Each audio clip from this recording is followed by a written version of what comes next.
የልማት ትሩፋት አንዱ ዘርፍ የሆነው የጓሮ አትክልት ልማት ደሴ ከተማ ላይ ግለሰቦች በጓሮአቸው ከሚያለሙት ባሻገር በተለይም ሴቶችን ተጠቃሚ በሚያደርግ መልኩ እየተከናወነ ይገኛል። በዚህም የስራ ዕድል ተፈጥሮላቸው ውሃ እያጠጡና እየተንከባከቡ ካሉት በተጨማሪ ከሌሎች ሴቶች ጋር በመደራጀት ወደ ማልማቱ እንዲገቡ አድርጓቸዋል። ያው ዶሮ በማርባት ከብት በዛ ላይ ላም አረባለሁኝ። እንደዛ ያረኩ እዚህ ደረጃ ደርሰናል። ጓሮ አትክልት ጓሮዬ ጎመን አለው፣ ጥቅል ጎመን አለ፣ የተለያዩ አትክልቶች አሉ። ቀበሌው ሰርተው ራሳቸውን ይለውጣሉ በመባል ይሄንን መደበን ከዛ ጊዜ ጀምሮ ይዘን ይሄው አልহামዱሊላህ እንደምታየው ሆኗል።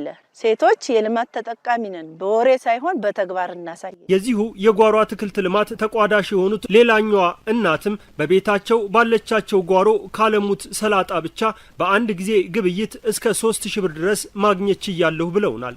አኗኗሬ ያው በስፌትና በሴፍቲ ሌፍት ነው ተጠቃሚነቴ ማለት ነው እና በጓሮ አትክልት ተጠቅማለሁ። ቤት አሁን ይሄንን ተነሻሽነት አይቼ በተከልኩት በሰላጣ ራሱ 3000 ብር ሽጫለሁ። አሁንም ካሮትና ቀይስር ጥቅል ጎመንና ቆስጣ ይሄንን ባይቼ ተነስቼ ማለት ነው። አሁንም ልማት ጓሮዬ አለኝ። በዛ ተነሳሽነት ራሱ እኔ ሴቶችን እዚህ ጸሐፊ ሆኜ እያገለገልኩም እገኛለሁ። እንደነሱ አገላለጽ ለምግብነት ከመጠቀም በዘለለ ብዙ ማህበራዊ ህይወት ላይ እጃቸው ባዶ እንዳይሆን የረዳቸው ይሄው ተግባራቸው ነው።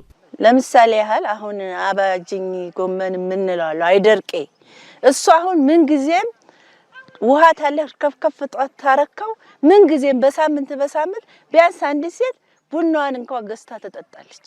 እንኳን ሌላው ቀርቶ ሌላው አትክልት ቀርቶ ማለት ነው። ቤቱ ነው። ማህበራዊ ኑሮ አለ፣ ቅሪ አለ፣ እዝን አለ፣ ምን አለ። ያን ማህበራዊ ኑሮ ትመራለች። እንደገና አልፎ ተርፎ በየአካባቢያችን ቁጠባ አለ።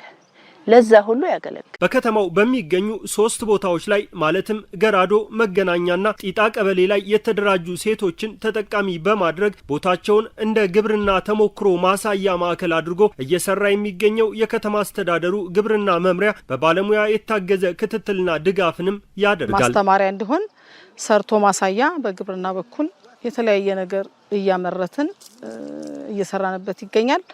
አሁን ያለው ያው አትክልት በልምድ በየጓሮ ይመረታል። አርሶ አደሩ በመስመር የሚለውን በደንብ ጠልቆ እንዲገባበት እዚህ ኤፍቲሲ ላይ በቀይስር፣ ካሮት፣ ጥቅል ጎመንና ሰላጣ የመሳሰሉትን ለገበሬው በመስመር በመዝራት የገበሬ በዓል በማካሄድ እያስተማርንበት እንገኛለን። በየአካባቢዎቹ ያሉ 20 ሴቶችን በማደራጀትና መሬቱን ከልሎ በመስጠት ከዘር አቅርቦቱ ጀምሮ እስከ መስኖ ውሃ መስመር ዝርጋታው ድረስም እገዛ እየተደረገ ነው። በጀት የሚያመቻቸልን ከተማ አስተዳደሩ ነው። 3 ጋርደኖችን ፈጠር። አንድ ያው ጢጣ ላይ ቅድም ያየነውና ቁርቁር ደግሞ ቦርከና ዳር ላይ ያለ ወንዙ ዳር ቧንቧ ውሃ ማለት ነው። ይሄኛው 3ኛው ነው። እዚህ ላይ ምንድነው ያደረግነው? እንግዲህ ሴቶች ናቸው የተመለመሉትና 20 ሴቶች አካባቢ ተደራጅተው ክፍለ ከተማው ቁና ሰጥቶ መሬት እንዳዘጋጅላቸው ተፈቅዶ ሁሉም የመንግስት መሬት ላይ ነው የሚሰሩት። ውሃም የተበላሸ ስለነበር እኛ ተቀበልንና በዚህ አመት እንጀምረው ከሚል ነው አትክልትና ፍራፍሬ ላይ በስፋት እየሰራንበት ያለበት ሁኔታ ነው። ደሴ ከተማ እንደ ከተማ ዝም ብለን ስናየውም ወደ 882 ሄክታር አመቱ ሙሉ የሚለማ መሬት አለው። እንደ ከተማ በአትክልትና ፍራፍሬ ልማት መልማት የሚችሉ ቦታዎችን ወደ ልማት ለማስገባት እየተሰራ ሲሆን አሁን ውጤታማነታቸው እየታየ ያሉ እነዚህን ሴቶች ተጨማሪ ድጋፍ በመስጠት ከራሳቸው አልፈው ለሌሎችም እንዲተርፉ የማድረጉም ስራ ይቀጥላል ተብሏል።